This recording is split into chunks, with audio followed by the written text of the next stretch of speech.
बंधुगण आपन जानी क्राइम ब्रांच विभिन्न प्रकार इम्पोर्टेंट केस जहाँ इंटर स्टेट एवं रेमिफिकेशंस थाए सेटा नहीं एटा जे जने लोक अच्छा ए गुड़ा लोक चाकरी झांसा देके ताकुटू गुड़ा पैसा ठकुले आमर गुणपुर पीएस केस नंबर 143 29/10/2018 को रजिस्ट्री होता से जने व्यक्ति के जे गोटे हाईली क्वालिफाइड एरोनॉटिकल इंजीनियर ताकू कहले जे आपन को ब्रिटिश एयरवेज रे चाकरी करदेबू पर लुफ्तांसा रे करदेबू से कही के 90 लाख ठकी नहीं थे। पुनी गोटे और केस है जे गुणपुर पीएस केस नंबर 126 जे 24 सेप्टेम्बर का होता सेटारे गोटे इलेक्ट्रोनिक्स इंजीनियर जने मैडम को ताकू पुआ को चाकरी झांसा देके 15 लाख टका ही ठकी नहीं थे।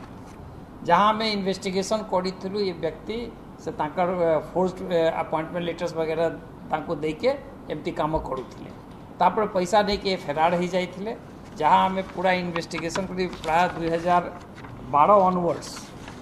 कंबोडिया रे रहूले जीवासवा करुले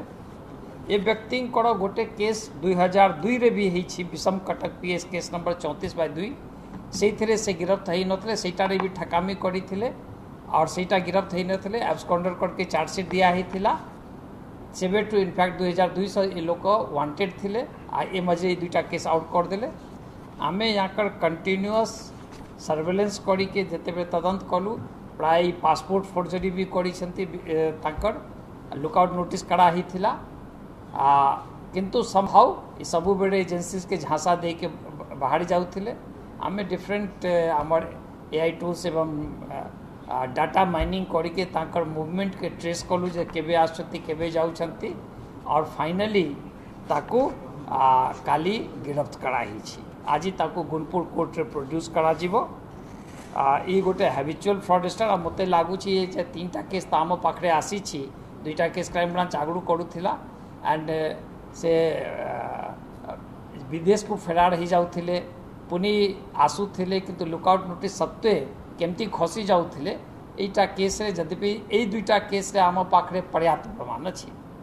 किंतु ताकर अन्य भी रैकेट हो पारे आमको लगुच अन्य केस रे भी इन्वॉल्वमेंट हो पारती ताकर आम पुलिस रिमांड रे आनिके ताकर थरो इंट्रोगेशन करिके और भी जदि जहाँ किसी थी जदि किए और विक्टिम थे ताको रिलीफ देवारे प्रयास करूँ। धन्यवाद। अक्यूज ना हो विष्णु प्रसाद पटनायक और ये होती आपनकर बेगुनिया लोक रंची नारायण पटनायक बेगुनिया हाँ 2टा केस आम पाखे अच्छी अगेंस्ट रे CID CB PS case number 25/18 and CIB PS case number 3/19 से 2टा गुणपुर रे इटा केस है और गोटे अन्य केस जे कहली 2002 रे विषम कटक रे लोकल पुलिस करथिला किंतु से गिरफ्त हो नथिले फेरार थे कोटिए 5 लाख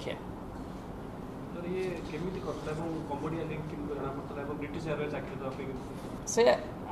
प्राय ये सब जिनस जो हुए लोक को कन्विन्स करती मोर कंटाक्ट अच्छी मु कंबोडिया रोची मु आईटी कंपनी चलाऊँगी मु तुमको कड़े देवी परसुएसिव स्किल कन्विन्स कर पारे लोक कर से मो पुआर भल भविष्य हो लोक मानी जानती हाँ आम रिमांड रे ताकू नेबू रिमांड रे नेबू कहीं गोटे आमको लगुच पासपोर्ट फोर्जरी भी करी सेकेंड जिस गुरा डॉक्यूमेंट्स फोर्जरी करी मोडेस ऑपरेंडी कौन अच्छी आउर केते लोक को ठकी पारती ये 2टा जन लोक तो आसिक एफआईआर देते जेटा आम क्राइम ब्रांच रे करूँ आम बर्तमान सबू जिला के मांगबू जे ये लोक विरुद्ध में अन्य भी किसी केस अच्छी क्या गोटे पुराना केस आम काली जिते तदंत कलु गोटे केस आमको मिलला 2002 रहा तो सेटा केस ताकर वारंट निश्चय थी सीटा एक्जिक्यूट करा छड़ा हुए तो अन्य लोक भी हो पारती